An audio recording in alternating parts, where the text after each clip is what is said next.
जय हिंद दोस्तों। आज हम इंडियन ज्योग्राफी में एक नया टॉपिक स्टार्ट करेंगे जिसका नाम है द नॉर्दर्न प्लेन्स।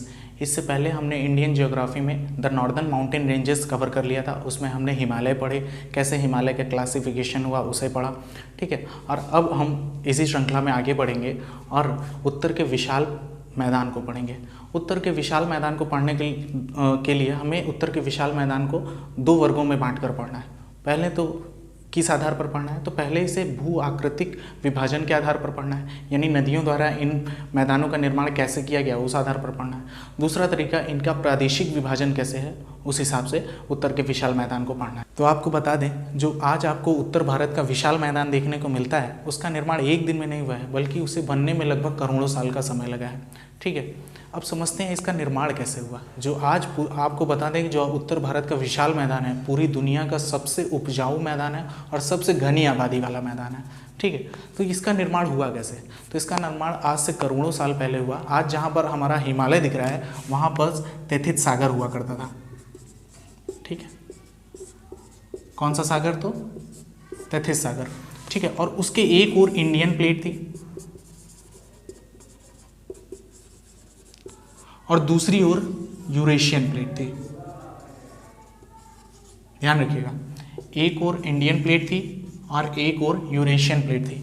जब इंडियन प्लेट और यूरेशियन प्लेट आपस में टकराने लगी, यानी और पास आई, धीरे धीरे करोड़ों साल लगे और पास आते आते जब टकराने लगी तो इंडियन प्लेट नीचे की ओर दब गई और इसी के ऊपर की ओर यूरेशियन प्लेट आ गई, इसी के ऊपर यूरेशियन प्लेट आ गई। और यही जो तैथित सागर था उसी का अवसाद ऊपर जमा होता गया और आज आपको जो हिमालय दिख रहा है उसका निर्माण उसी तैथित सागर के अवसादों से हुआ है। अब इसी बीच जब हिमालय का निर्माण हो रहा था तो कई नदियाँ जा रही थी। अब ये अवसाद इतने मुलायम थे कि इनको नदियाँ बार बार काटते जा रही थी। इधर हिमालय ये यूरेशियन प्लेट उठती जा रही थी, उधर से नदियाँ काटती जा रही थी और अवसादों को बहाकर उत्तर भारत की ओर ला रही थी और पूरे उत्तर भारत पर फैला रही थी। उन्हीं अवसादों से ही उत्तर भारत का आज विशाल मैदान जो आपको दिख रहा है, इन्हीं तैथित सागर के अवसादों से ही उसका निर्माण हुआ है, ठीक है। क्योंकि यहाँ पास देखिए ना, एक भ्रंश टाइप में उत्पन्न हो गया, इसी को भरा किसने, तो उन्हीं नदियों द्वारा लाया गया अवसाद इस पर भरता गया और आज पूरा का पूरा उत्तर भारत का विशाल मैदान दिख रहा है।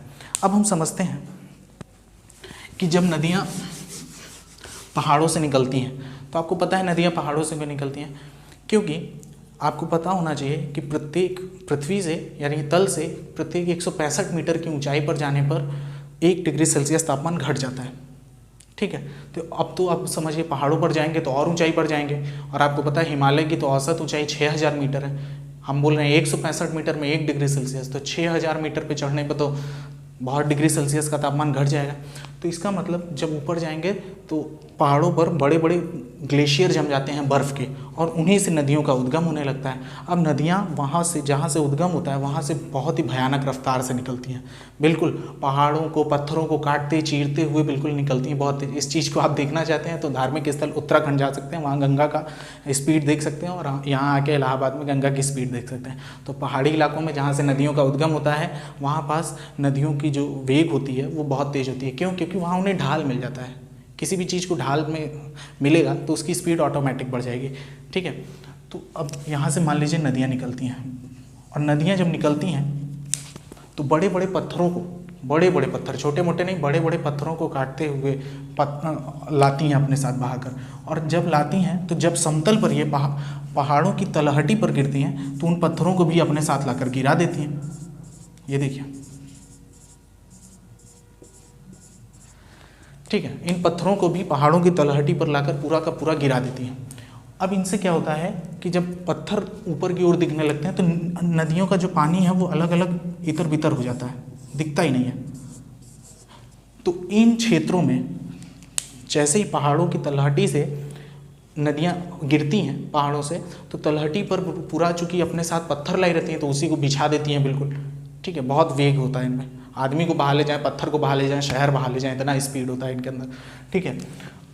अब ये क्या हो जाता है, यहाँ पास जब पूरी पत्थर बिछ जाते हैं, आप ही अगर कहीं सड़क बन रही हो तो आप अगर पत्थर बिछाओ वहाँ पास तो आप जाइए 2-3 बाल्टी उस पर पानी डाल दीजिए, आपको दिख जाएगा, वहाँ पानी आपको दिखेगा ही नहीं।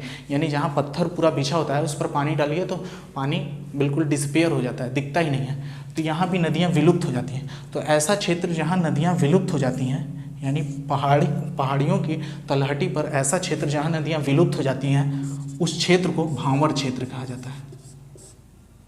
याद रखिएगा, यहाँ पास नदियाँ क्या हो जाती हैं, विलुप्त हो जाती हैं, पूरी तरह से दिखती नहीं है। ऐसा लगता है कि पहाड़ों से गिरने के बाद नदियाँ कहाँ गई। क्यों? क्योंकि भैया यहाँ पूरा पत्थर बिछा दिए और नदियाँ इन्हीं के नीचे नीचे से गिर गए, हम तो ऊपर से देख पा रहे हैं, तो नदियाँ दिखती नहीं। फिर कुछ क्षेत्र पर आगे आती हैं और नदियाँ यहाँ अब दिखने लगेंगी। ठीक है, अब आपको बता दें ये भावर क्षेत्र पूरा पत्थर का है, तो क्या यहाँ खेती हो पाएगी? बिल्कुल नहीं। तो ये खेती के लिए बिल्कुल अनुकूल भूमि नहीं है, बंजर भूमि है। ठीक है, भावर क्षेत्र में खेती वगैरह कुछ नहीं होता, पूरा का पूरा पत्थर ही बिछा रहता है, कंकड़ पत्थर धूल मिट्टी सब रहता है, लेकिन खेती नहीं की जा सकती। इसके आगे जैसे ही नदियाँ निकलती हैं तो पूरा भरा हुआ बिल्कुल आगे धीरे हो जाती है इनकी स्पीड। अब ठीक है, अब यहाँ से जब ये नदियाँ फैलेंगी आगे को, तो ये पूरी तरह से बिल्कुल स्पीड में ना निकल के थोड़ी देर रुकती हैं। रुकने का मतलब आप समझिए, आप अपने घर पर एक बॉटल लीजिए और उस बॉटल से पानी ज़मीन पर गिराइए।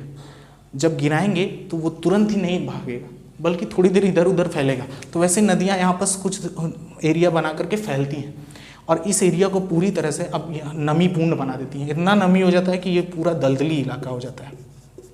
कैसा इलाका हो जाता है? दलदली इलाका। तो जैसे ही भावर क्षेत्र में जो नदियाँ होती हैं वो विलुप्त हो जाती हैं। ठीक है, और विलुप्त होने के बाद जब नदियाँ आगे की ओर दिखती हैं तो वो पूरी तरह से स्पीड में ना आके थोड़ी देर अपना रास्ता खोजती हैं कि अब भैया मुझे कहाँ से जाना है, क्योंकि जहाँ ढाल दिखेगी नदियाँ फिर वहीं रास्ता बनाएंगी। ठीक है, तो अब ये नदियाँ यहाँ पास थोड़ी देर रुकती हैं। अब रुकने पर यहाँ नदियों के द्वारा जो अवसाद लाया गया वो भी जमा हो जाएगा, साथ ही साथ ये एरिया नमी वाला हो जाएगा। बहुत ज़्यादा नमी हो जाती है और इतना ज़्यादा नमी हो जाती है कि ये एरिया दलदली हो जाता है। ठीक है, और दलदली एरिया को ही भौगोलिक भाषा में तराई क्षेत्र कहा जाता है। दलदली एरिया को ही भौगोलिक भाषा में तराई क्षेत्र कहा जाता है। ठीक है, इसी दलदली इलाकों में अब जब नमी है तो घास फूस होंगे, झाड़ियाँ होंगी, पेड़ पौधे होंगे, यानी यहाँ वनस्पतियों का भंडार रहता है। आप देख सकते हैं लखीमपुर खीरी में दुधवा नेशनल पार्क सभी इसी बेल्ट में आता है। ठीक है, दलदली क्षेत्र या तराई क्षेत्र कह लीजिए। तो भांवर क्षेत्र के बाद तराई क्षेत्र बनता है। ठीक है, पहला क्षेत्र नदियों द्वारा जो भी पहाड़ से पत्थर कंकड़ अवसाद लाया गया उसको डायरेक्ट गिरा देते हैं, तो वहाँ पर जो पहाड़ियों की तलहटी पर वहाँ भांवर क्षेत्र का निर्माण हो जाता है। भांवर क्षेत्र से जब नदियाँ आगे, भांवर क्षेत्र में नदियाँ दिखेंगी नहीं, विलुप्त हो जाएंगी। ठीक है, और भांवर क्षेत्र से जैसी नदियाँ आगे बढ़ती हैं तो वो पहले अपना रास्ता खोजती हैं। उसी रास्ता खोजने के चक्कर में इधर उधर फैल जाती हैं, तो उनका पूरा पानी इधर उधर फैला होता है, जिससे वहाँ दलदली क्षेत्र का निर्माण हो जाता है। उसी को तराई क्षेत्र कहा जाता है। यहाँ अब जहाँ नमी होगी गर्मी होगी, भाई सूर्य से गर्मी पड़ रही है और नमी हो जाएगी, तो यहाँ पास छोटे मोटे जीव जंतु वायरस वगैरह पैदा हो जाते हैं। इसका मतलब यहाँ मच्छरों का प्रकोप बहुत ज़्यादा रहता है। एक बार क्वेश्चन पूछा था कि किन क्षेत्रों में मच्छरों का प्रकोप सर्वाधिक रहता है, तो इन क्षेत्रों में यानी तराई क्षेत्रों में मच्छरों का प्रकोप, बीमारियाँ सबसे ज़्यादा यहीं फैलती हैं। गर्मी के साथ साथ नमी रहेगी जहाँ पर, वहाँ बीमारियाँ तुरंत पनप जाएंगी। ठीक है, अब नदियाँ यहाँ से अपना रास्ता खोज लेती हैं और एक रास्ता बना लेती हैं अपना। ये देखिए, नदियों ने अपना एक रास्ता बना लिया और इसी के थ्रू नदियाँ बह के जाती हैं। अब जब नदियों का जल आगे की ओर बहेगा तो आपको पता है साल में एक ना एक बार नदियाँ अपने उफान पर आती हैं। सीधी सी बात है, नदियाँ एक ना एक बार साल में, जब चाहे वो बारिश हो चाहे उन्हीं का पानी आगे आए, तो वो क्या हो जाता है, एक जहाँ पास तक उनका पानी हमेशा बहता रहता है उससे ऊपर आके उनका पानी आता है। ठीक है, जहाँ तक पानी हमेशा रहता है साल भर में उससे ऊपर आकर, यानी कि एक भी बार अगर बाढ़ आती है, एक छोटी नदी में भी बाढ़ आती है, तो जनरली इस बात है कि ये सब बड़ी बड़ी नदियाँ जो सीधा हिमालय से निकल रही हैं तो कितनी बड़ी नदियाँ होंगी, तो उनसे क्या होगा, उनमें नदियों में जब पानी की मात्रा बढ़ जाती है तो बाढ़ लाती हैं। तो बाढ़ लाएंगी तो अवसाद भी लाएंगी, कूड़ा करकट जितना भी यहाँ से भर के लाएंगी सब लाएंगी, और यहाँ से ये नदियाँ अपने क्षेत्र का विस्तार करती हैं। ठीक है, विस्तार करने पर एक मिट्टी की परत लाती हैं, ये जल है, और जल जब मिट्टी को लाएगा यहाँ मिट्टी को पूरा ओढ़ा देता है, तो यहाँ ये जलोढ़ मिट्टी को लाता है। कौन सी मिट्टी को? जलोढ़ मिट्टी को लाता है। अभी हमारा टॉपिक मिट्टी नहीं है, इसलिए मिट्टी पे ध्यान नहीं देना है। आपको ये पता होना चाहिए कि नदियाँ जब बाढ़ लाती हैं, साल में प्रतिवर्ष बाढ़ लाती हैं, तो बाढ़ के साथ साथ वो कई सारे अवसादों को भी अपने साथ लाती हैं। ठीक है, हर जगह खेतों से, जहाँ से भी पहाड़ से मिट्टी कंकड़ सब लाती हैं, तो उसको फैला देती हैं नदी के किनारों पर, कछारों पर।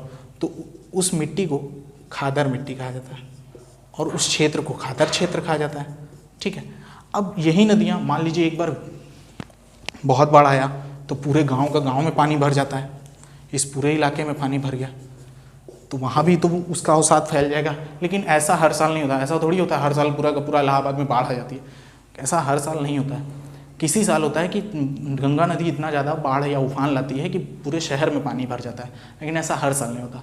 जहाँ हर साल होता है वहाँ हर बार नई मिट्टी को हर बार नए अवसाद को लाएगा, तो उस क्षेत्र को खादर क्षेत्र कहा जाएगा। और जब कई बार ना होकर के कई सालों में एक बार कोई बाढ़ आए पूरे शहर में और वो दूर तक, यानी कि खादर क्षेत्रों से थोड़ा दूर स्थित जो क्षेत्र होते हैं उन्हें बांगर क्षेत्र कहा जाता है, याद रखिएगा, बांगर क्षेत्र।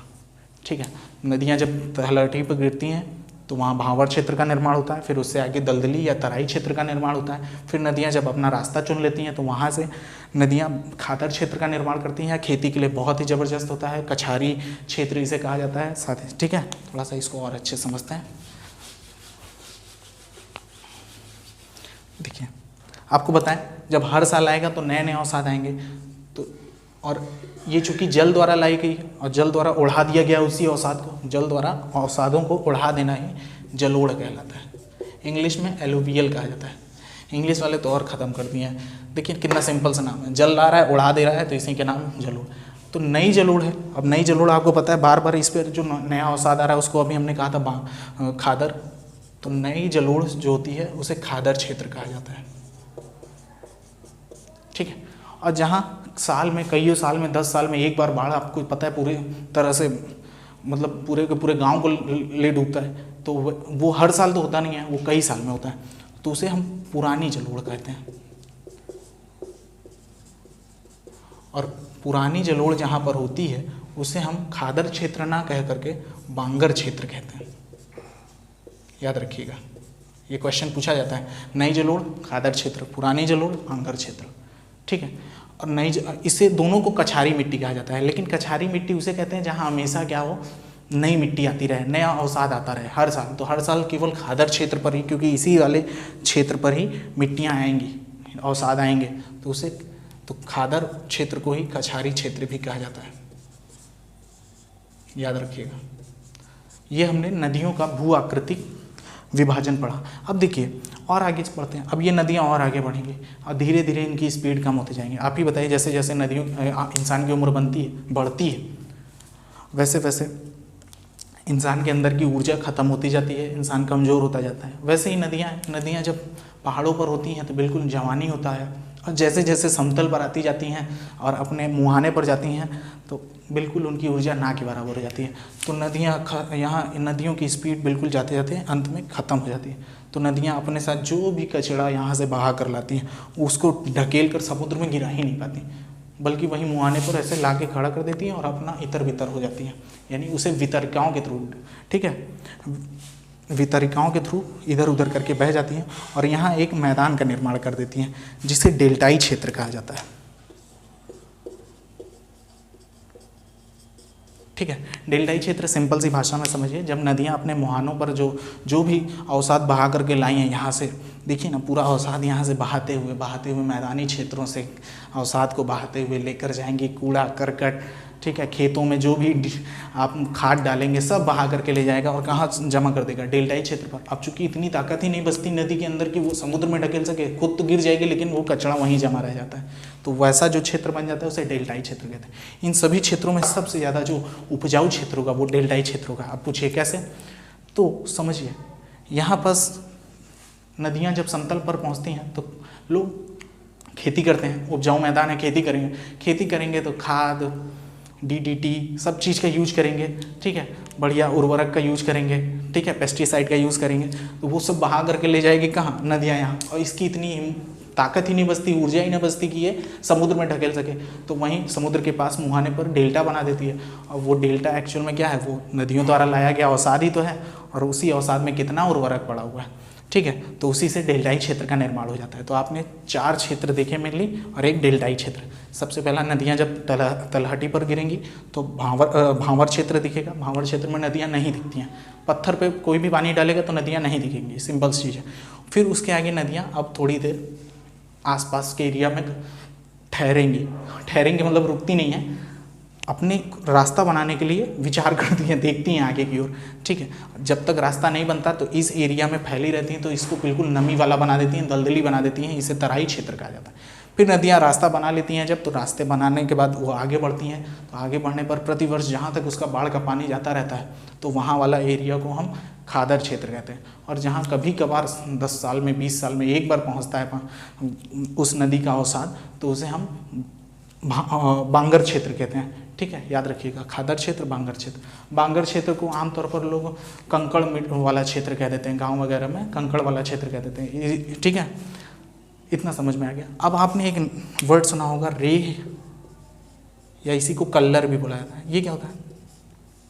इसको जो जो सिंचाई वगैरह किया होगा खेत में, उससे सबको दिखा होगा। आपको पता है इस पूरी दुनिया में सबसे ज़्यादा सोडियम है, यानी नमक की मात्रा है। और नमक दिखता कैसे है? सफ़ेद दिखता है, ठीक है। अब आप कभी अगर खेत में पानी लगाए होंगे सींचने के लिए, तो जब खेत में सिंचाई करते हैं तो आप लगाए होंगे पानी, तो देखेंगे जब पूरा खेत भर जाता है तो पानी के ऊपर एक पूरी सफ़ेद परत जम जाती है। वो सफ़ेद परत ही क्या कहलाती है? रेह या कलर। वो क्या रहता है? पूरा का पूरा जो भी हमने खाद उर्वरक उसमें यूज किया है, वो पूरा मिट्टी को छोड़ करके ऊपर फूल जाता है और ऊपर आ जाता है, मिट्टी पानी की सतह पर आ जाता है, तो उसे ही हम रेह या कलर कहते हैं। उम्मीद है ये समझ में आया होगा। अब हम देखेंगे कि नदियों का प्रादेशिक विभाजन क्या है। तो आपको बता दें, उत्तर का विशाल मैदान समझने के लिए हमें ये समझना पड़ेगा कि सिंधु जो नदी है वो एक नदी नहीं है, इसमें कई सारी इसकी सहायक नदियाँ हैं। जैसे ये हमारा शरीर है, तो ये शरीर मात्र नहीं है, इसके कई सहायक अंग हैं। बिना सहायक अंगों के पूरी तरह से ये काम नहीं कर पाएगा। हाथ, पैर, आँख, नाक, कान, ये सब इसके महत्वपूर्ण सहायक अंग हैं। उसी तरह जो नदियाँ होती हैं, तो एक बड़ी नदी होती है तो उसका सहायक कई सारे, जैसे ये सिंधु नदी है तो इसकी नुब्रा सहायक नदी है, श्योक नदी सहायक है, गिलगित नदी सहायक है, झेलम नदी सहायक नदी है, चिनाब, रावी, सतलज, व्यास, ये सब इसकी सिंधु नदी की सहायक नदियाँ हैं। तो अब एक नदी से ही पूरे मैदान का निर्माण नहीं हो रहा है, कई सारी नदियों से निर्माण हो रहा है, ठीक है। लेकिन मेन कौन है? सिंधु है, इसलिए हमें सिंधु नदी याद रखना पड़ता है, बड़ी नदी है। उसी तरह गंगा में भी कई सारी नदियाँ हैं, राम गंगा, गोमती, घाघरा, कोसी, गंडक, ये सब बड़ी नदियाँ हैं। से सोन नदी है, चंबल नदी है, यमुना नदी है, ये सब गंगा की सहायक है। लेकिन सबसे बड़ी गंगा है, इसलिए हमें गंगा नदी पर ही देखना है मैदान। उसी तरह ब्रह्मपुत्र में भी कई सारी सहायक नदियाँ हैं, ठीक है। लेकिन हम क्या करते हैं कि केवल और केवल ब्रह्मपुत्र याद रखते हैं, क्योंकि ब्रह्मपुत्र एक बड़ी नदी है, ठीक है। अब देखिए, जो सिंधु के एरिया में आता है उसे सिंधु का मैदान कह दिया जाता है, जो गंगा के एरिया में आता है उसे गंगा का मैदान कह दिया जाता है, और जो ब्रह्मपुत्र के एरिया में आता है उसे ब्रह्मपुत्र का मैदान कह दिया जाता है। याद रखिए। तो इस तरह हमने प्रादेशिक विभाजन में 3 तरह से डिवाइड कर दिया: सिंधु का मैदान, गंगा का मैदान और ब्रह्मपुत्र का मैदान। अब सिंधु की कई सारी सहायक आपको पता है, तो वो समझना पड़ेगा, क्योंकि उसी के आधार पर हम उसका प्रादेशिक विभाजन कर पाएंगे। अब देखिए, ये सिंपल सी चीज़ है। अब ये नदियाँ इधर से जा रही हैं, इसकी सहायक पंजाब से होकर जाएगी, राजस्थान और हरियाणा से होकर जाएंगी इसकी नदियाँ, तो उस एरिया को भी सिंचित करेंगे, यानी उस एरिया को भी उपजाऊ बनाएंगे। आपको बता दें, मेनली जो उत्तर भारत का विशाल मैदान है वो पंजाब, थोड़ा सा पार्ट ले लीजिए राजस्थान का, थोड़ा मध्य प्रदेश का, पूरा यूपी ले लीजिए, हरियाणा ले लीजिए, बिहार ले लीजिए, ठीक है, और वेस्ट बंगाल ले लीजिए, ये पूरा, और इधर असम ले लीजिए, ये पूरा क्या हो जाता है आपका उत्तर का विशाल मैदान। ये वाला जो रीजन दिख रहा है यही है उत्तर का विशाल मैदान। इसी का हमें प्रादेशिक विभाजन समझना है। तो अभी मैंने बताया, इसे हमने नदियों के आधार पर 3 पार्ट में डिवाइड कर दिया। सिंधु का मैदान, गंगा का मैदान, ब्रह्मपुत्र का मैदान, ठीक है। सिंधु का मैदान, गंगा का मैदान, ब्रह्मपुत्र का मैदान। अब देखिए,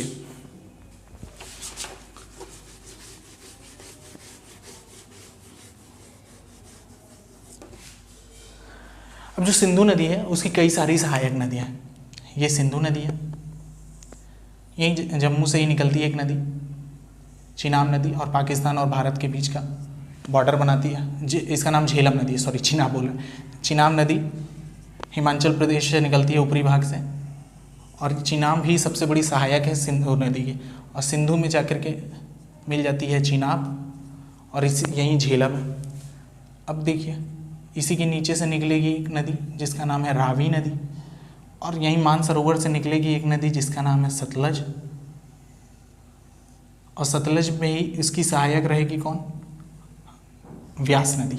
तो हमने 5 नदियाँ देखी। सिंधु की कितनी सहायक? 5 नदियाँ। कौन कौन सी? झेलम, चिनाब, रावी, सतलज, व्यास। सिंधु की सहायक झेलम, चिनाब, रावी, सतलज, व्यास।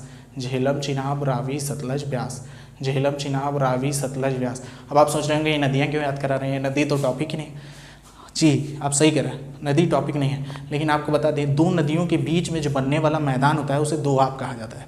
तो यहाँ देखिए ना, कई नदियाँ हैं और इनके बीच में कई सारे मैदान आपको दिख रहे होंगे।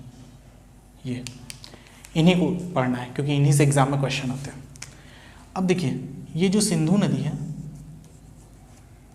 और जो झेलम नदी है, इस सिंधु और झेलम का ज़्यादातर पार्ट तो जो इसके बीच वाला है वो मैदानी भाग ना होकर के पहाड़ी भाग है, क्योंकि पूरा हिमालय तो यहीं से गुजर रहा है। कुछ ही पार्ट है जो खेती के लिए यूजफुल है, जैसे कि सेब की खेती यहाँ पास होती है, जितने भी, ठीक है, और ड्राई फ्रूट्स की खेती जम्मू में होती है। तो इन सब चीज़ों के लिए कौन नदी सबसे ज़्यादा जरूरी है? तो ये झेलम नदी और सिंधु नदी। तो इनके बीच में जो दोआब पड़ता है, दोआब देखिए दोआब क्या होता है? दो का मतलब दो और आप का मतलब होता है नदी। आप फारसी भाषा है, फारसी भाषा में आपका मतलब होता है नदी, ठीक है। तो आपका मतलब नदी, तो 2 नदियों के बीच का जो ज़मीन होता है उसे दोआब कहा जाता है, ठीक है। तो इसके बीच में जो ज़मीन है, यानी किसके बीच में? सिंधु और झेलम के बीच में, उसे सिंधु सागर का मैदान कहा गया। कौन सा दोआब है ये?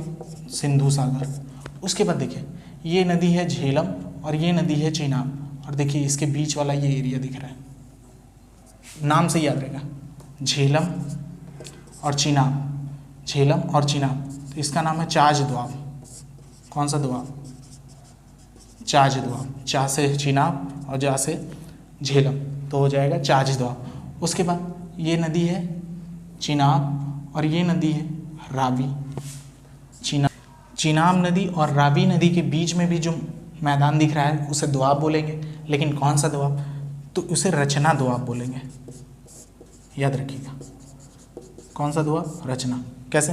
रावी से हो गया र और चिनाब का हो गया चा न, तो हो गया रचना दोआब, ठीक है। तो 3 दोआब हमने देख लिए। सिंधु से झेलम के बीच में सिंधु सागर, झेलम से चिनाब के बीच में चाज दोआब, ठीक है, और इसके बाद चिनाब से रावी के बीच में रचना दोआब। अब हम रावी से और व्यास के बीच में देखेंगे। देखिए व्यास 2 दोआब बनाती है, व्यास रावी के साथ भी दोआब बनाती है और व्यास सतलज के साथ भी दोआब बनाती है। तो रावी के साथ व्यास जो बनाती है उसे बारी दोआब कहा जाता है, ठीक है। देखिए ना, रा से री और वा से ब, तो बारी दोआब, रावी व्यास के साथ बारी दोआब बनाती है। उसके बाद नीचे वाली व्यास और सतलज, व्यास और सतलज, तो इनके साथ बिस्त दोआब बनाती है। इनके बीच के जो मैदान है उसको क्या बुलाया जाता है? बिस्त दोआब। तो 5 हमने दोआब देख लिया। ये बहुत इंपॉर्टेंट है, इससे क्वेश्चन आते ही आते हैं, इसलिए याद करना जरूरी है। बहुत सिंपल है, नदियों के नाम पर भी सबसे पहले आपको याद रखना है सिंधु नदी, सिंधु के बाद झेलम, झेलम के बाद चिनाब, चिनाब के बाद रावी, रावी के बाद व्यास, व्यास के नीचे सतलज, ठीक है। सिंधु, झेलम, चिनाब, रावी, व्यास, सतलज। अब देखिए सिंधु से झेलम के बीच में जो दोआब बन रहा है उसे सिंधु सागर दोआब कहा जाता है। झेलम से चिनाब के बीच में जो दोआब बन रहा है उसे चाज दोआब कहा जाता है। चिनाब से रावी के बीच में जो दोआब बन रहा है उसे रचना दोआब कहा जाता है। रावी से व्यास के बीच में जो दोआब दिख रहा है उसे बारी दोआब कहा जाता है। व्यास से सतलज के बीच में जो दोआब बन रहा है उसे बिस्त दोआब कहा जाता है। तो लाइन से इस दोआब को भी याद रखते हैं। सिंधु सागर, ठीक है, फिर से सिंधु सागर, चाज, बारी, बिस्त, ठीक है, और रचना, सॉरी रचना तो भूल ही गए। सिंधु सागर, चाज, रचना, बारी, बिस्त, 5 दोआब पढ़ लिए हैं, बहुत इंपॉर्टेंट है। अब चूंकि पंजाब पहले ये पूरा इलाका था, तो देखिए ना पूरी 5 नदियाँ यहीं से जा रही हैं, झेलम, चिनाब, रावी, सतलज, व्यास, पूरी पंजाब में। तो इसीलिए इसका नाम ही रखा गया था, इस स्टेट का नाम ही रखा गया था पंजाब। क्या आज के समय भारत के पंजाब से पूरी जाती हैं नदियाँ? केवल 3 ही नदियाँ जा रही हैं, चिनाब, रावी और व्यास।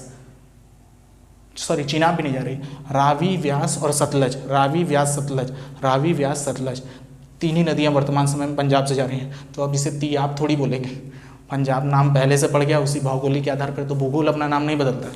अब राज्य का डिवाइडेशन जब पाकिस्तान का कब्जे में आ गया आधा पंजाब, तो उसने भाई रख लिया डिवाइडेशन के समय, ठीक है। अब आगे देखते हैं। तो हमने ये दोआब कंप्लीट कर लिया। अब ध्यान समझिएगा, इसी सतलज के नीचे जो हरियाणा दिख रहा है वहाँ पास एक प्रसिद्ध मैदान है जिसका नाम है भिवानी का मैदान। क्वेश्चन पूछ लेगा भिवानी का मैदान कहाँ है? हरियाणा में। अब देखिए ये राजस्थान और ये थोड़ा सा मध्य प्रदेश, इस मैदान को मालवा का मैदान कहा गया। ठीक है, हरियाणा में भिवानी का मैदान और थोड़ा राजस्थान, थोड़ा सा मध्य प्रदेश, मालवा का मैदान। ठीक है, मालवा का मैदान, भिवानी का मैदान, बिस्त दोआब, बारी दोआब, रचना दोआब, चाज दोआब और सिंधु सागर दोआब।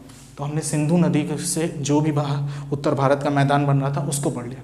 अब हम गंगा नदी पर पढ़ते हैं।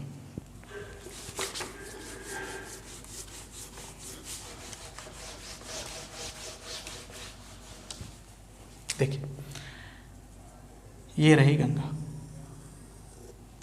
अब देखिए गंगा नदी, उत्तराखंड तो पूरा पहाड़ी इलाका है, तो ये हो गया पूरा का पूरा इलाका जिस पे गंगा नदी का मैदान बनेगा। तो गंगा नदी पूरे के पूरे यूपी, पूरे के पूरे बिहार और पूरे के पूरे वेस्ट बंगाल पर गंगा का मैदान बनता है। ठीक है, झारखंड में नहीं बनता, झारखंड एक पठारी इलाका है। ठीक है, खान वगैरह जब हम लोग पठार पढ़ेंगे तब समझ में आएगा, छोटा नागपुर का पठार यहीं पास है। ठीक है, अभी समझते हैं। गंगा के मैदान को भी 3 पार्ट में डिवाइड किया गया। अब ये जो गंगा नदी आ रही है, यूपी का जो ऊपरी भाग है, सहारनपुर वगैरह, वो ऊपरी भाग उठा हुआ है, वो ऊपर है, तभी तो नदी बिल्कुल ढाल पा रही है, तभी तो इधर बह के आ रही है। अगर नीचे होता नदी वहीं घुसी रहती, ढाल है इसीलिए इधर की ओर, पूर्वी की ओर, पूर्व की दिशा की ओर आगे बढ़ रही है। ठीक है, तो यहाँ चूंकि ये ऊपर की ओर है तो इसे ऊपरी गंगा का मैदान, अभी हम लोग गंगा का मैदान देख रहे हैं, याद रखिए। और गंगा के मैदान को हम लोग 3 पार्ट में डिवाइड करते हैं। जो पश्चिम की ओर दिख रहा है उसे ऊपरी गंगा का मैदान कहते हैं। ठीक है, जो मध्य में दिख रहा है उसे मध्य गंगा का मैदान कहते हैं। और ये निचला है तभी तो वहाँ समुद्र में गिरी जा रही है, तो इस वाले मैदान को निचली गंगा का मैदान या दक्षिणी गंगा का मैदान, दोनों नाम है, गंगा का मैदान। ठीक है, ऊपर की ओर है ऊपरी गंगा का मैदान, यानी क्वेश्चन पूछेगा पश्चिमी उत्तर प्रदेश में कौन सा मैदान, तो गंगा का ऊपरी मैदान। ठीक है, और पश्चिमी उत्तर प्रदेश और पूर्वी बिहार, या सॉरी पूर्वी उत्तर प्रदेश और पश्चिमी बिहार, इन दोनों को मिला हुआ क्षेत्र देखेंगे तो वो कहलाता है आपका मध्य गंगा का मैदान। और पूर्वी बिहार और पूरा वेस्ट बंगाल आपको मिल जाएगा निचले गंगा का मैदान। ठीक है, तो हमने गंगा के मैदान को समझ लिया। गंगा का मैदान बहुत उपजाऊ होगा, यहीं पास इसकी कई सारी ट्रिब्यूटरी हैं। तो यमुना है सबसे बड़ी ट्रिब्यूटरी, गंगा की सबसे बड़ी ट्रिब्यूटरी यमुना है। तो यमुना और गंगा के बीच में सबसे बड़ा दोआब बनता है। ठीक है, अब हम देखेंगे ब्रह्मपुत्र नदी।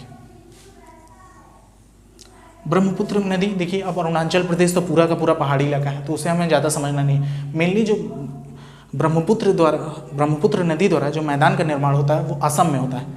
ठीक है, तो असम में ही मेनली ब्रह्मपुत्र नदी का यूज होता है, वो उसी से वहाँ पास उपजाऊ मैदान बना हुआ। तो हमने जो उत्तर भारत का विशाल मैदान है उसका बनावट के आधार पर हमने समझ लिया कैसे विभाजन करना है। ठीक है, भांवर क्षेत्र, तराई क्षेत्र, खादर क्षेत्र, बांगर क्षेत्र, डेल्टाई क्षेत्र। साथ ही साथ हमने उसका प्रादेशिक विभाजन नदियों के आधार पर कर लिया, वो चाहे सिंधु का मैदान हो, चाहे वो गंगा का मैदान हो, चाहे वो ब्रह्मपुत्र का मैदान हो। ठीक है, तो मैदान से रिलेटेड जो भी क्वेश्चन है वो इसी तरह पूछे जाते हैं जैसे मैंने बताया। याद रखिएगा ये हरियाणा वाला क्षेत्र भिवानी का मैदान कहलाता है। ठीक है, और उत्तर भारत का विशाल मैदान कंप्लीट हो गया है। उम्मीद है वीडियो इन्फॉर्मेटिव लगा होगा। मिलते हैं नेक्स्ट वीडियो में, तब तक के लिए जय हिंद।